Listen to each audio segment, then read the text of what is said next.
Hello children, welcome to Kids Story World. Today we are going to read Paddington in the Garden by Michael Bond. One morning Paddington went out into the garden and began making a list of all the nice things he could think of about being a bear and living with the Browns. He had a room of his own and a warm bed to sleep in. And he had marmalade for breakfast for every morning. In the darkest Peru, he had only been allowed it on Sundays. The list was soon so long he had nearly run out of paper. Before he realized he had left out one of the nicest things of all. The garden itself. Apart from the occasional noise from a nearby building site, it was so quiet and peaceful it didn't seem like being in London at all.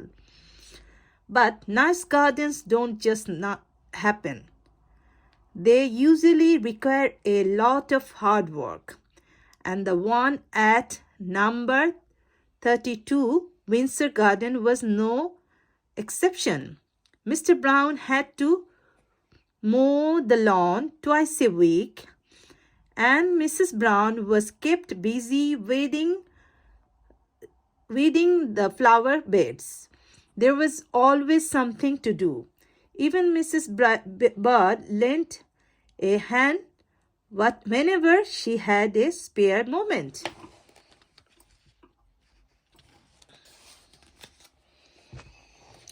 It was Mrs. Bird who first suggested giving Jonathan, Judy, and Paddington each a piece of the garden. It will keep certain bears out of mischief, she said, meaningly. And it will be fun for Jonathan and Judy as well. Mr. Brown agreed it was a very good idea, and he marked out 3 plots at the far end of the lawn.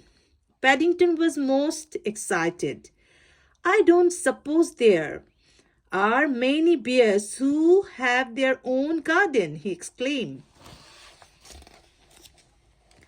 Early the next morning, all 3 set to work.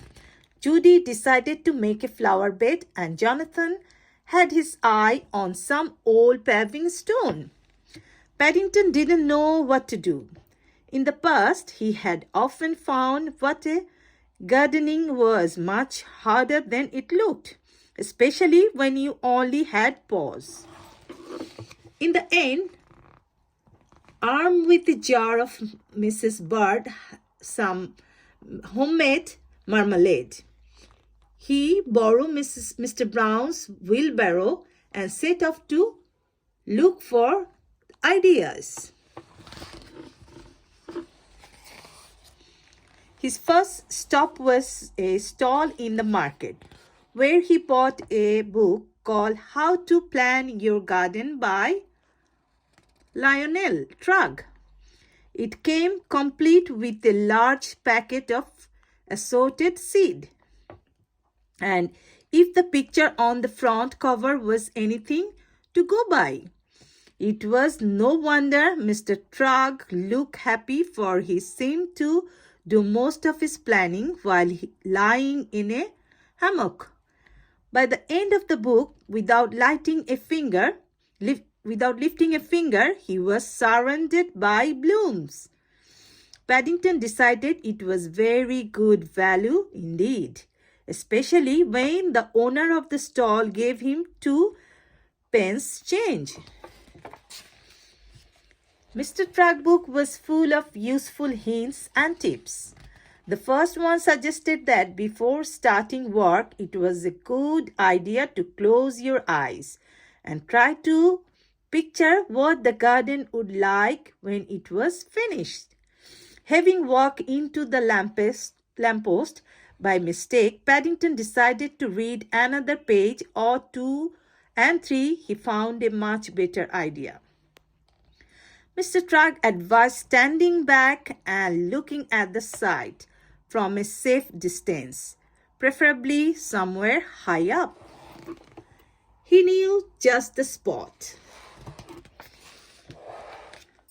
By the time Paddington reached the building site near the Browns' house, it was the middle of the morning, and the men were all at their tea break. Placing his jar of marmalade on a wooden platform for safekeeping, he sat on a pile of bricks for a rest while he considered the matter. There was no one about, and there was a ladder nearby. Mr. Tragg was quite right. The Browns' garden did look very different from high up. But before he had time to get his breath back, Paddington heard the sound of an engine starting up. He peered through a gap in the board. As he did so, his eyes nearby popped out. On the ground just below him, a man was emptying a load of concrete on the very spot where he had left his jar of marmalade. Paddington scrambled back down the ladder as fast as his legs would carry him, reaching the bottom just as the foreman came around the corner. "Is anything wrong?" asked the man. "You look upset." "My jar been buried," exclaimed Paddington hotly, pointing to the pile of concrete. "It had some of Mrs. Bird's best golden chunk in it too." "I won't ask how your jar got there," said the foreman,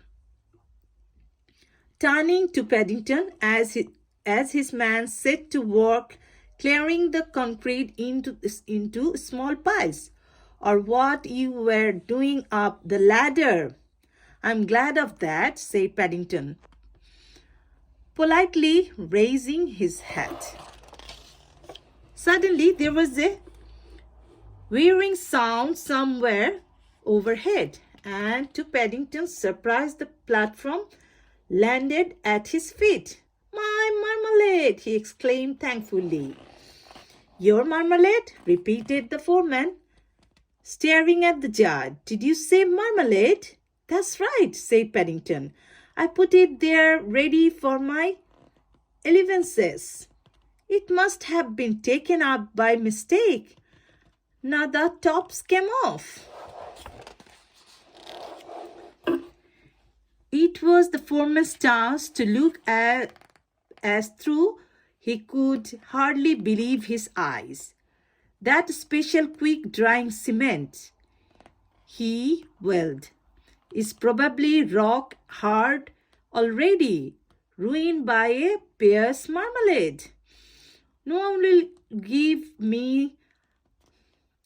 tuppence for it now." "I will," said Paddington eagerly. "I have had an idea." Paddington was very busy for the rest of the week when the builders saw the rock garden he had made. They were most impressed, and the foreman even gave him some plans to finish it off until his seeds started to grow. "It's National Garden Day on Saturday," he said. "There are some very famous people judging it. I will spread the word around. You never know your luck." The foreman was as good as his word, and on Saturday, half the neighborhood turned up at number 32 Windsor Garden to see the judges arrive. Paddington nearly fell over backwards with surprise when he discovered that no less a person than Mr. Lionel Trugg himself was leading the procession. "It's very good of you to get out of your hammock, Mr. Trugg," he exclaimed. Not at all," said Lionel Trugg. My pleasure. I must say I love your orange stone. Where did you find them? I didn't, said Paddington. I think they found me, thanks to the builders.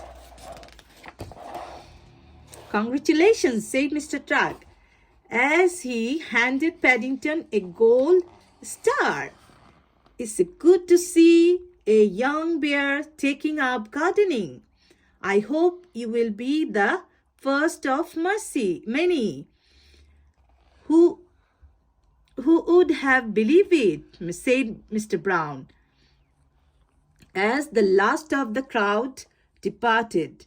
You must write and tell Aunt Lucy all about it, said Mrs. Bird. They will be very excited in the home for retired bears when they hear the news.